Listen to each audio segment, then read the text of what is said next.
अगर आप चाहते हैं कि हम आपके लिए ऐसी अच्छी वीडियो बनाते रहें तो चैनल को सब्सक्राइब कीजिए और उस बेल आइकन को प्रेस करना ना भूलें।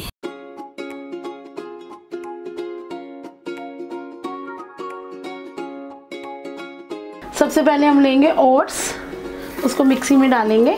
आधे गिलास से ज़्यादा लेंगे पानी, इसका मिल्क बनाएंगे। ओट्स मिल्क जो है वो बिल्कुल तैयार है। अभी हम इसको छान लेंगे।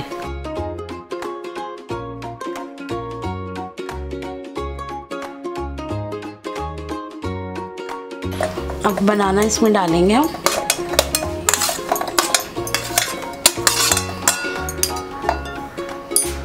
इसमें थोड़ा सा ये मिल्क डाल देंगे हम